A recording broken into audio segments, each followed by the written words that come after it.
पहली बार प्रशांत किशोर की कुंडली उजागर, कितना माल कमाया और कितना गवाया, जानिए इस डिबेट में। नमस्कार, आप देख रहे हैं सिटी पोस्ट लाइव। मैं हूं सृष्टि राज।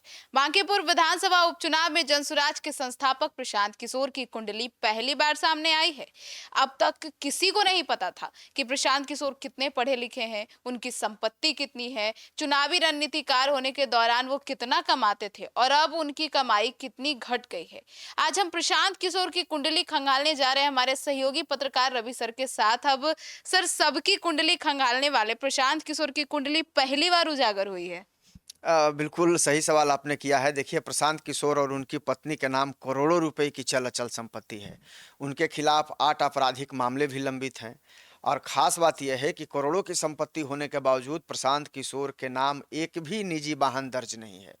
वित्त वर्ष 2000 जो वित्तीय वर्ष है 2024-25 में उन्होंने अपनी पार्टी जनसुराज को 10 करोड़ रुपए का दान दिया है। अब प्रशांत किशोर के पास 65 से 570 रुपए नगद हैं। 65,000। हाँ, 65,000 से। तो अब जबकि उनकी पत्नी के पास आप समझिए कि कितनी भारी भरकम रकम है और नगद रुपए हैं। तो आप समझिए कि उनके नाम 7.36 करोड़ रुपए की फिक्स डिपॉजिट भी है, माने एफडी है। वहीं उन पर 5.77 करोड़ रुपए का कर्ज भी है। चल संपत्ति की बात करें तो प्रशांत किशोर के पास 22.19 करोड़ रुपए, माने समझिए कि 22 करोड़ 19 लाख रुपए के करीब चल संपत्ति है। जबकि उनकी पत्नी के नाम समझिए कि 99 करोड़ हाँ, 51। 51 लाख, माने समझिए कि अब ये अरबों इसको कह लीजिए पहुंच ही गया है आंकड़ा। तो आप समझिए कि प्रशांत किशोर की पत्नी ही के पास अकुत संपत्ति है और प्रशांत किशोर के पास क्या है वो तो पहले तो लोग नहीं जानते थे ना। पहले प्रशांत किशोर तो सबकी कुंडली खोलते थे, आपने सही सवाल किया, और सबके बारे में बताते थे कि किसके पास क्या है, कौन कितना पढ़ा लिखा है, क्या है। लेकिन अब चूंकि कभी चुनाव भी नहीं लड़ते थे प्रशांत किशोर, तो इस बार तो चुनाव ऐसा चीज है ना कि जब चुनाव लड़ते हैं तो सारा बताना पड़ता है, सारा अपना कुंडली खुद सौंपना पड़ता है चुनाव आयोग को। तो इस बार जो प्रशांत किशोर ने जो अपना हलफनामा दिया है उसमें से अब धीरे धीरे जो प्रशांत किशोर की जो सारी चीजें हैं वो भी अब खुल करके सामने आ रही हैं। सर, तो उनकी कुंडली थोड़ा और खंगाले ताकि पता चले कि आखिर प्रशांत किशोर कितने अमीर हैं। देखिए, प्रशांत किशोर के नाम करीब 73.87 करोड़ रुपए मूल्य की जमीन है, करोड़, और अन्य संपत्तियां भी दर्ज हैं उनके नाम पे। वहीं उनकी पत्नी के नाम करीब 12.42 करोड़ रुपए, आप समझिए की प्रॉपर्टी है सिर्फ। तो हलफनामे के अनुसार परिवार के पास 7 अलग अलग स्थानों पर मकान और भवन हैं। कुल अचल संपत्ति के रूप में प्रशांत किशोर के नाम 23.70 करोड़ रुपए है, जबकि उनकी पत्नी के नाम माने समझिए कि 1 करोड़ 19 लाख रुपए की अचल संपत्ति दर्ज की गई है। आय की बात करें तो आयकर रिटर्न के अनुसार वित्तीय वर्ष 24-25 में प्रशांत किशोर की आय 58.45 लाख रुपए रही है, जबकि उनकी पत्नी की वार्षिक आय 40.23 लाख रुपए दर्ज की गई है। माने लाख मतलब ये 23 लाख है, 40 को करोड़ समझिए, 40 करोड़ 23 लाख है। तो आप समझ सकती हैं कि प्रशांत किशोर गरीब तो है नहीं, ना ही उनकी पत्नी गरीब हैं। तो प्रशांत किशोर के पास अकूत संपत्ति है, उनके पास पैसों और संपत्ति की कमी नहीं है। और हालांकि पहले ये लोग नहीं जानते थे, लेकिन अब चूंकि खुद प्रशांत किशोर चुनाव लड़ रहे हैं तो हलफनामे में उन्होंने सब कुछ खुद ही बताया है और वो चीजें अब धीरे धीरे सामने आ रही हैं। सर, तो कई शहरों में अचल संपत्ति भी तो होगी। देखिए, हलफनामे के अनुसार प्रशांत किशोर के नाम रोहतास में राइस मिल की ज़मीन है, दिल्ली में बसंत विहार में फ्लैट है, गाजियाबाद में 2 फ्लैट है, बक्सर में आवासीय संपत्ति और पैतृक संपत्ति में हिस्सा दर्ज है। वहीं उनकी पत्नी के नाम गुवाहाटी में कई संपत्तियां हैं और नोएडा के जयप्री ग्रीन्स में एक फ्लैट भी आवंटित है। प्रशांत किशोर के पास 475 ग्राम सोना है, 0.62 कैरेट हीरा है और 200 ग्राम चांदी भी है। इनके अलावा नगद के रूप में उनके पास आप समझिए कि 65,570,000 65,570 रुपए उन्होंने बताया है कि मेरे पास हैं, जबकि उनकी पत्नी के पास तो 1,95,000। हाँ रुपए उनके पास हैं। तो आप समझिए कि जो हलफनामे में चीजें सामने आई हैं तो वो चीजें अब धीरे धीरे उजागर हो रही हैं। सर, तो जब प्रशांत किशोर रणनीतिकार थे तब उनकी कमाई कई ज्यादा होगी। अब कितनी कमाई है और अब तो खर्च भी ज्यादा होगा। बिल्कुल, देखिए आयकर रिटर्न के अनुसार वित्तीय वर्ष 24-25 में प्रशांत किशोर की आय करीब 58.45 लाख रुपए रही।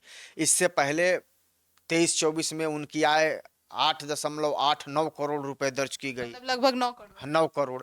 तो हलफनामे में उल्लेख है कि उन्होंने जनसुराज पार्टी को 10 करोड़ रुपए का दान भी दिया है। उनकी पत्नी की जो वर्ष 2024-25 की आय है वो भी में 40 लाख के आसपास से उससे ज़्यादा ही दर्ज की गई है। तो कहीं न कहीं है, पैसे की कमी तो नहीं है प्रशांत किशोर को, ये चीज़ तो उनके हलफनामे से दिख रहा है। सर, तो प्रशांत किशोर बड़े वक्ता है, तो उनकी शिक्षा दीक्षा की भी बात की जाए तो उनके बारे में भी कुछ बताइए। देखिए, प्रशांत किशोर ने वर्ष 1991 में बिहार विद्यालय परीक्षा समिति से बक्सर के एमपी हाई स्कूल से मैट्रिक माने 10वीं की पढ़ाई पूरी की। वहीं साल 1993 में पटना साइंस कॉलेज से बिहार इंटरमीडिएट शिक्षा परिषद के तहत इंटरमीडिएट यानी कि 12वीं की परीक्षा उत्तीर्ण उन्होंने की। उसके बाद उन्होंने वर्ष 1996 से 1999 के बीच लखनऊ विश्वविद्यालय के डिपार्टमेंट ऑफ बिजनेस स्टडीज से बैचलर ऑफ बिजनेस एडमिनिस्ट्रेशन यानी कि बीबीए की डिग्री हासिल की। वर्ष 2001 से 2003 के दौरान उन्होंने हैदराबाद स्थित administrative staff college of India यानी कि एएससीआई कहते हैं वो master of health care management किया। यह हेल्थ केयर मैनेजमेंट का विशेष कार्यक्रम अमेरिका की जॉन्स हॉपकिंस यूनिवर्सिटी और हिंदुजा हॉस्पिटल के सहयोग से संचालित किया गया था। इसके अलावा वर्ष 2010 में उन्होंने फ्रांस के क्लेरमो फेरा यूनिवर्सिटी में संबंध सिविलम विची संस्थान है वो फ्रेंच भाषा का इंसेंटिव कोर्स भी वहाँ से उन्होंने किया है। तो ये उनके बारे में उनकी जो है एजुकेशनल डिग्री है जो अब सामने आई है। तो उनके खिलाफ कितने आपराधिक मामले दर्ज हैं? देखिए, हलफनामे के अनुसार प्रशांत किशोर के खिलाफ 8 आपराधिक मामले लंबित हैं। इनमें पटना के गांधी मैदान, सचिवालय, पीर बहोर और सहरसा सदर थाने समेत विभिन्न स्थानों पर ये दर्ज मामले शामिल हैं। आरोप में सरकारी कार्य में बाधा डालना, अवैध जमावड़ा, दंगा, सड़क जाम, आपराधिक साजिश, मानहानि और अन्य धाराएं शामिल हैं। हालांकि हलफनामे में यह भी उल्लेख है कि किसी भी मामले में उन्हें अब तक दोषी नहीं ठहराया गया है और किसी मामले में अभी तक आरोप भी तय नहीं हुए हैं। लेकिन ये तो कोर्ट की प्रक्रिया है, चलती रहेगी, समय लगता है।